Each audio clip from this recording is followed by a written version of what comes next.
Hello दोस्तों, आज हम बात करने वाले हैं लेट्रोजोल टेबलेट के बारे में। यहाँ पर हम जानेंगे लेट्रोजोल का क्या काम होता है और ये मेडिसिन कब दी जाती है। लेट्रोजोल टेबलेट का क्या काम होता है? ये टेबलेट ईस्ट्रोजन हार्मोन के लेवल को कम करती है। देखिए, ईस्ट्रोजन हार्मोन क्या होता है? हमारे ब्रेन के हाइपोथैलेमस से जीएनआरएच हार्मोन निकलता है। जीएनआरएच मतलब कि gonadotropin releasing hormone. GnRH hormone ये पिट्यूटरी ग्लैंड पर एक्ट करता है। अब ब्रेन में ही पिट्यूटरी ग्लैंड से एलएच और एफएसएच हार्मोन निकलता है। तो ये एलएच और एफएसएच हार्मोन फीमेल की ओवरी से ईस्ट्रोजन और प्रोजेस्टेरोन हार्मोन निकलवाते हैं, जबकि मेल के टेस्टिस मतलब के अंडकोश से ये टेस्टोस्टेरोन, जिसको हम मेल हार्मोन के नाम से भी जानते हैं। यहाँ पर लेट्रोजोल टेबलेट का काम ईस्ट्रोजन के लेवल को कम करना होता है। लेट्रोजोल मार्केट में अलग अलग ब्रांड नेम से देखने को मिलता है, जैसे कि लेट्रोज, फेम्प्रो, फेम्प्रो 2.5 और लिटोपेल। इन सभी में देखिए लेट्रोजोल प्रेजेंट है। नेक्स्ट जान लेते हैं लेट्रोजोल के यूज़ के बारे में। तो इसका यूज़ ब्रेस्ट कैंसर, इनफर्टिलिटी मतलब कि बांझ और एंडोमेट्रियोसिस। एंडोमेट्रियोसिस क्या होता है? देखिए, यूट्रस मतलब कि बच्चेदानी, बच्चेदानी के अंदर जो गांठ टाइप की बन जाती है, उसको हम एंड्रोमेट्रियोसिस के नाम से जानते हैं। एंडोमेट्रियोसिस के केस में इसका यूज़ कर सकते हैं और गायनिकोमेस्टिया के केस में इसका यूज़ किया जा सकता है। गायनिकोमेस्टिया के केस में मेल में फीमेल जैसे ब्रेस्ट डेवलप हो जाते हैं, तो मेल में छाती का साइज बढ़ जाता है। इसी को हम गायनिकोमेस्टिया के नाम से जानते हैं। यहाँ पर आज हम डिस्कस करने वाले हैं इनफर्टिलिटी के बारे में। यहाँ पर फीमेल की जो एमसी है वो 28 दिन की दिखाई गई है। इन 28 दिन में शुरुआत वाले 7 दिन इसमें ब्लीडिंग होती है, तो इसको हम ब्लीडिंग फेस के नाम से भी जानते हैं।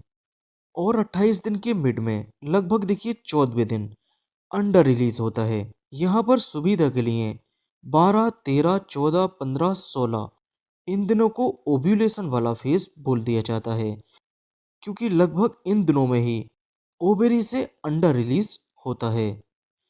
तो लगभग देखिए 14वें दिन जब एलएच अपने पीक पर होता है, तब यहाँ से देखिए एग रिलीज होता है। यहाँ पर देखिए लेट्रोजोल की 5 टैबलेट दे रखी हैं।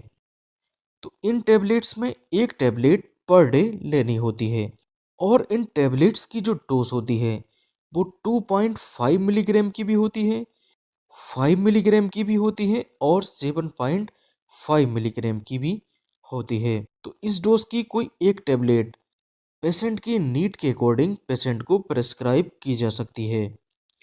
तो ये टैबलेट देखिए शुरू कब करनी होती है? तो ये टैबलेट एमसी के दूसरे दिन से स्टार्ट कर दी जाती है। दूसरे दिन एक टैबलेट लेनी होती है, तीसरे दिन एक टैबलेट, चौथे दिन एक टैबलेट, पांचवें दिन एक टैबलेट और छठवें दिन एक टैबलेट। इन टैबलेट्स को एमसी के शुरुआत में क्यों लिया जाता है? क्योंकि एमसी के शुरुआत में ईस्ट्रोजन का लेवल देखिए कम होता है, इसके बाद ईस्ट्रोजन का लेवल बढ़ता जाता है। इसी कारण एमसी के शुरुआती टाइम में इस टैबलेट को लेना होता है, क्योंकि लेट्रोजोल का जो टारगेट होता है वो ईस्ट्रोजन हार्मोन को कम करना होता है। तो शुरुआत में ईस्ट्रोजन का लेवल कम होता है, इसी कारण से इसको एमसी के शुरुआत में देना होता है। देखिए, ओवुलेशन का जो फेज होता है वो 12 से लेकर 16वें दिन तक लगभग होता है। तो एमसी के 12 से 16वें दिन के बीच में किसी भी दिन इस टाइम संबंध बना लिया जाता है, जिससे गर्भधारण की जो पॉसिबिलिटी होती है वो बढ़ जाती है। क्योंकि अगर देखिए 14वें दिन एग रिलीज होता है, तो अगर 13वें दिन भी अगर स्पर्म यहाँ पर आ जाता है तो ये 14वें दिन इसको फर्टाइल कर देगा। और अगर देखिए 15वें दिन भी अगर स्पर्म आ जाता है और 14वें दिन अगर ओवम रिलीज हुआ है, तब भी यहाँ पर फर्टिलाइजेशन हो जाएगा। क्योंकि देखिए ओवम की जो लाइफ होती है वो 2 दिन होती है, जबकि स्पर्म की जो लाइफ होती है वो 1 दिन होती है। तो स्पर्म 1 दिन जिंदा रहता है और ओवम 2 दिन जिंदा रहता है। तो अगर देखिए 12वें दिन अगर ओवम रिलीज होता है, ये 12वें दिन जिंदा रहेगा और 13वें दिन भी जिंदा रहेगा। और अगर देखिए ओवम 14वें दिन रिलीज होता है तो ये 14वें दिन जिंदा रहेगा और 15वें दिन भी जिंदा रहेगा। तो अगर देखिए स्पर्म 14वें दिन आ जाए या 15वें दिन आ जाए, तब भी यहाँ पर फर्टिलाइजेशन हो जाएगा। ओके।